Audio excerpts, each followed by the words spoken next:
Ассалому алейкум бинандагони арҷманд, мухлисон ва алоқамандони футбол. Рӯзҳои 21 ва 22 майи соли ҷорӣ рақобатҳои даври 8-уми Кока-Кола чемпионати Тоҷикистон дар мавсими 2021 баргузор мешавад ва ҳоло яке аз аввалин бозиҳое ки дар доираи ин ҳафта сурат мегирад, мо мустақиман пешниҳоди шумо мекунем.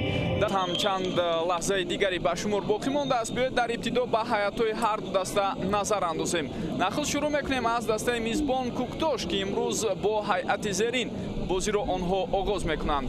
Дар хатти дарвоза рақами 35 Равшан Содиров, футболбозоне ки дар майдон ҳастанд. Рақами 17 капитани даста Ахтамҷон Холбоев, рақами 3 Раҳмонов Муҳаммадҷон, рақами 5 Алиҷонов, рақами 14 Суҳроб Раҳмонов, рақами 63 Муҳаммадшарифи Саидхоҷа, рақами 7 Расул Зафарёв бо ҳисоби 2-1 аз дар навбати худ клуби марказии варзиши Артиш аз Эсхата бо ҳисоби 3-1 шикаст хӯрд. Яъне аммо инҷо фурсати бисёр хуб метавонад ба вуҷуд ояд. Аввалиншуда ки ба ту мерасад, довар пеналти таъин мекунад. Воқеан дар ин лаҳза Равшан Сардоров ба хато роҳ дод, дарвоза рафтад.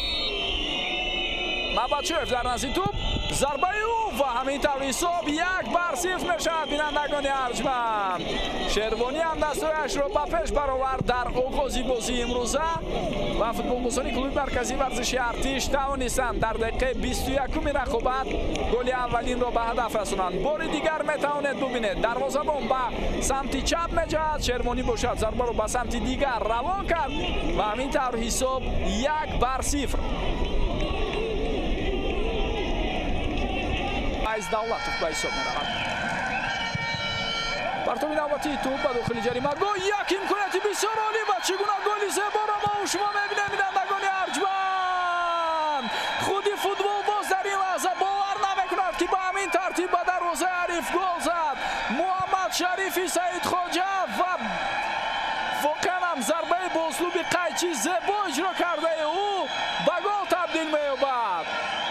аслан агар ин гуна зарбаҳоро дарвозабонҳо ҳам баргардонанд, шояд худ каме дар хиҷолат монанд ки ин гуна голи зеборо бартараф мекунанд. ҳарчанд Беҳрӯз Хайриев ҳоло кӯшиш кард, аммо ба туп расидан натавонист ба таври зарурӣ ва голи бениҳоят зебоеро мову шумо дар оғози қисми дуюм мебинем. воқеан ҳам олӣ буд инҷо зарбаи задаи Муҳаммадшарифи Саидхоҷа ва бо ҳамин пирӯзӣ ба даст овардааст. имконияти навбатӣ ба вуҷуд меояд ва ҳисоб 2-1 мешавад. бинандагони арҷманд, Куктош дар қисми дуюм камбек карда истодааст. Шарафҷон Солеҳов чӣ гуна мавқеъро дуруст интихоб кард дар дохили ҷаримагоҳ ва зарбаи босар иҷро кардаи ӯ бубинед воқеан ҳам барои дарвозабони ҳариф мушкилӣ эҷод кард. ҳам он ҷо Беҳрӯз Хайриев нофаҳмӣ байни ӯ ва муҳофизатгарони даста буд ки ҳангоми баромадан аз мавқеъи худ хато карданд ва Шарафҷон Солеҳов дар баробари голи бисёр зебое ки ба ҳадаф расонд акнун ҳам муаллифи гол мешавад. партоби голиро ҳам ба номи худ сабт мекунад ин футболбоз. воқеан ҳам лаёқат ва истеъдоди бисёр хуб дорад. ӯ дар мавсимҳои гузашта Расул Файзовро боз дошт ва иҷозат надод ки ӯ ҳаракати худро идома диҳад. Муҳаммадшарифи Саидхоҷа дар назди туп, ирсоли ӯ ба дохили ҷаримагоҳи ҳариф ва чӣ гуна гол! имрӯз бенефиси Муҳаммадшарифи Саидхоҷа аст. бинандагони арҷманд, рости ин гуна голҳоро баъзе вақт ба хобу хаёли худ ҳам футболбозон оварда наметавонанд, аммо ин футболбоз дар ҷараёни бозӣ расман 2 дафъа голи зеботаринро ба ҳадаф мерасонад. бубинед туп ба тири дарвоза расида, баъдам ба дарвоза даромад. Беҳрӯз Хайриев ҳангоми мавқеъгирӣ боз ҳам хато кард ва дар натиҷа голи сеюмро аз тури дарвозаи худ берун мекунад.